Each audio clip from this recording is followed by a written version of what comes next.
Are you seeing the warning signs in our country? Signs that we're about to go through a cultural shift like never before? Dr. Erwin Lutzer is the pastor emeritus of the Moody Church, where you served as senior pastor for 36 years. You're an award-winning author of many books, and I have one in my hand right here. It's called We Will Not Be Silenced. I should also mention you're a familiar voice on Christian radio. Many people that know your voice and know your name, and it's an honor to have you with us today, Dr. Lutzer. Welcome. Thank you. I'm so glad to be with you today, Stuart, and to talk about things that really matter. And just so that your audience knows, we're going to be talking about freedom of religion and a lot of other things, but the reason is to help the church to stand strong.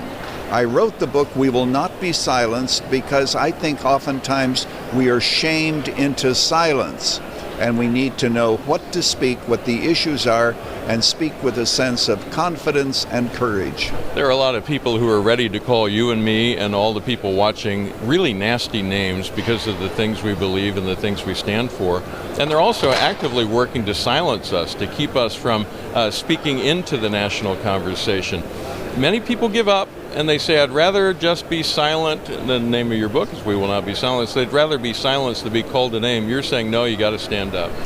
Exactly. And if we are intimidated, and in the book I show all the different ways in which people today are intimidated, we aren't really good representatives of Jesus Christ. We have to join the whole session of church history where people have always been willing to stand for their faith and to take the consequences. That's the way the church should be today. What's the key for Christians? What do we need to be thinking as we engage the culture? We need to be thinking about a lot of things, but first of all, let me tell you why I wrote the book, We Will Not Be Silenced. I began to realize that the radical left in America does not believe that America can be fixed. It has to be destroyed and rebuilt upon a quasi-Marxist foundation. Now, your listeners need to understand that cultural Marxism is different than classical Marxism. Classical Marxism was primarily economic. Cultural Marxism says we can bring about the very same kind of a lifestyle and country incrementally. Now, Marx was opposed to the family because he believed that men oppress their wives, and of course children are oppressed, and God is the ultimate oppressor, so we have to free the family and basically destroy it. Now, isn't it interesting that Black Lives Matter, for example, on their website not only says that they are willing to disillusion, or I should say the disillusionment of their family, but they go on to talk about the fact that they are indeed Marxists. Now, here's what I do in the book. I take the principle of cultural Marxism and I apply it to the vilification of our history. This is so critical for people. Schlesinger, who was a confidant of President Kennedy, said history is to a nation what memory is to a person. Now, Stuart, we know that if someone has lost his memory, he becomes whatever people say he is. So they want us to lose our collective memory.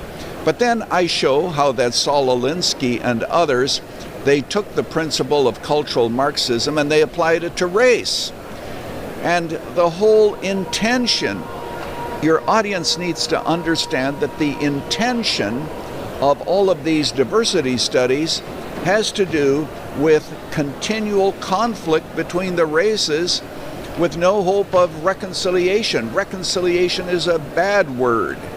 They do not believe what Martin Luther King taught, that we should judge one another by the content of our character and not the color of our skin.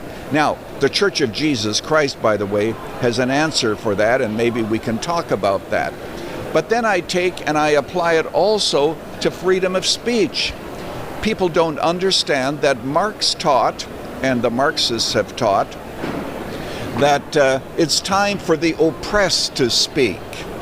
So men like Marcuse, who was a Marxist in the 60s, said, you know, the only way socialism can prevail is if the capitalists are not allowed to speak, because they are the oppressors. Remember, Karl Marx believed that oppression was the key to history.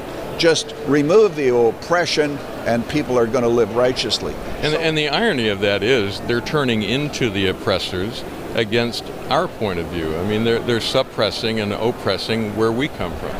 Exactly. And yet their argument would be, we are interested in liberating people, and the way in which we liberate people is, of course, to take away freedom of speech from those who would want to bring people into bondage. Now, isn't it interesting? This is just an aside, but the freedom of speech that they use to write books like this is the very freedom of speech that they deny to us and deny to others. Now, one of the most interesting chapters, I think, has to do with the whole issue of propaganda. How does propaganda work? Can I take a moment, Stuart, and explain that to her? Yeah, go ahead. The purpose of propaganda is to so shape people's view of reality that even when confronted with a mountain of evidence, they will not change their minds. The eventual hope, of course, is that people will enjoy their slavery and their limitations. So how is this brought about? First of all, collective demonization, which was perfected in Russia. If the state deplatformed somebody, everyone else chimed in and said, we agree, even if they didn't know the person. Same thing happened in Hitler's Germany.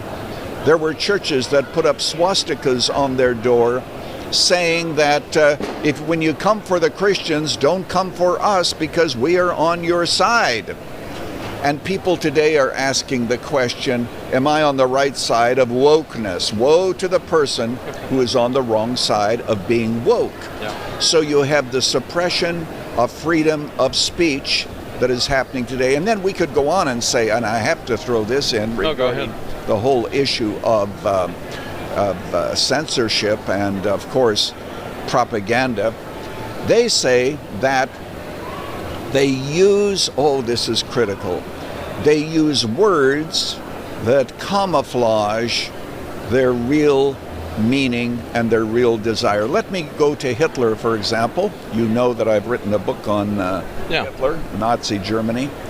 Hitler, when he starved children, called it putting them on a low-calorie diet. When he killed Jews, it was cleansing the land. Euthanasia was using the best of modern therapy. So here's what propaganda does, and I want everyone listening to this to understand.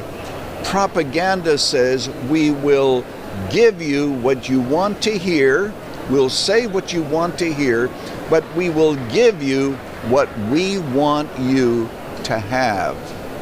And the whole business of language, which I discuss in my book, We Will Not Be Silenced, the whole business of language, when it has to do with, the proper pronouns and so forth, it's to intimidate us. My son works at a fast food restaurant. He was taking an order, and the woman in the drive-thru line said, "What are your preferred pronouns?" And he was dumbfounded, and he didn't have a good answer, because you can order chicken without needing a pronoun. Exactly, and what he should have said is, I am a man. I have the pronoun he. Thank you very much. We live in a very confused age, and the purpose of that confusion, once again, is to keep us silent. Now, to just finish a quick survey. Go ahead. I have a chapter on the sexualization of children and what is happening in our schools, which is awful. But people also have to understand that every chapter in this book has a section for the church. How should the church respond? Because at the end of the day, what I'm interested in is, how does the church respond? And one of the longest chapters possibly is on socialism. We can discuss that too.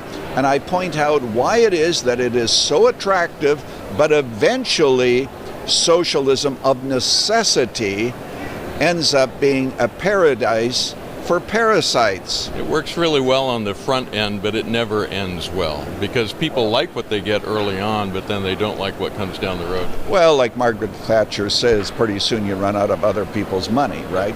So when you think of socialism, it's like a pie, and what you have to do is to cut it in various pieces, but once the pie is gone, there are no more pies. That's why socialists always talk about dividing up the wealth, but they never talk about creating it, because socialism cannot create wealth. It just can't do it. And so what happens is all that the government can do is to create wealth by printing more money, which of course leads to inflation and so forth. Which we're seeing right now in our very nation. I love what Churchill said. Churchill said that the great vice of capitalism is the unequal distribution of blessings, and the great benefit of socialism is the equal distribution of misery. Yeah. And while I'm on the topic, Stuart, always remember this: the reason that mice die in mouse traps is because they don't understand why the cheese is free. So let's talk about pushing back. A large part of what we do at First Liberty Institute is fight in the court system for religious freedom for individuals, organizations, other entities. How do we push back against all this? It's an onslaught. It's worse than ever before in our country. How do we start pressing back against this and returning us to our roots? You talked about our history, for example. We need to remember the Constitution, I suspect, to start with. If you are involved, as your ministry is, in pushing back through legislation, you are on the front end at the battle that is most important. It was Rushdoony who said, "Show me your laws and I will show you your God." If there's no law above the Supreme Court is God. If there's no law above you, you are your own God. So that's why the battle rages in the legal area. And what we need is organizations that push back. Now, that's the legal side. We also need people who are willing to fight the culture by not being intimidated by the culture. Absolutely. You know, we have to teach our students, for example, many students who go to college, Christian students, they will not be talked out of their faith, but they will be mocked out of their faith. Wow. So Yeah. the question is, how do we fortify them in such a way that they can stand against this onslaught of the culture? And, you know, we have to get back to the early church and church history where people were willing to stand for Christ and take the flak. None of us like to be called names, but you have to understand that that also is part of propaganda. Rather than be interested in a person's argument, what you are interested in is calling them a name. You're a hater because you're not on our list, or you're a bigot. Which avoids the entire discussion of important ideas. You just call somebody a name and hope they go away. That's right. And of course, if you're pro-life, you know, you hate women. If you believe in strong borders, like I argue in the book that we should all believe in, well, you're just a bigot. You're a racial bigot. And so we need to be able to counteract that. You know, critical race theory, which is also discussed in the book We Will Not Be Silenced, critical race theory is very destructive.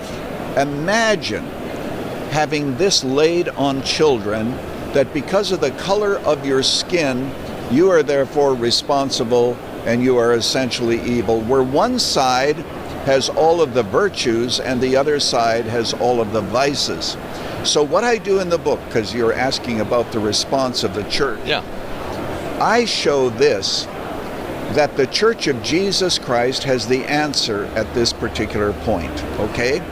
Because we say that at the foot of the cross, the differences between us are quite negligible. We are all created in the image of God. We are all sinners. We come to the cross of Christ to receive forgiveness. And then we ask the question, what can we do together to make things better? Critical race theory continues to tear apart what Jesus died to bring together. And I show that that is done intentionally. Christianity says we really don't have a skin problem. We really do have a sin problem, and that needs to be dealt with. So we're living at a time when all of these cultural issues are deliberately being fueled, and believe it or not, from the grave, Karl Marx still rules. Thank you for putting all these ideas into the book. I really enjoyed talking to you. Lots of great insight in there. I think people will enjoy getting more of that. Again, it's We Will Not Be Silenced, Dr. Erwin Lutzer. It's an honor and a privilege to get to meet you. Thanks for hanging out with us. Thank you, Stuart, and keep doing what you're doing because we live at a very critical time. Hey, if these ideas resonate with you and you would like to join in the fight, we invite you to support and partner with us at First Liberty Institute. We appreciate that. And also, if you're enjoying these videos, remember to like and share. That's how we get to meet new people. We'll see you next time right here on First Liberty Live.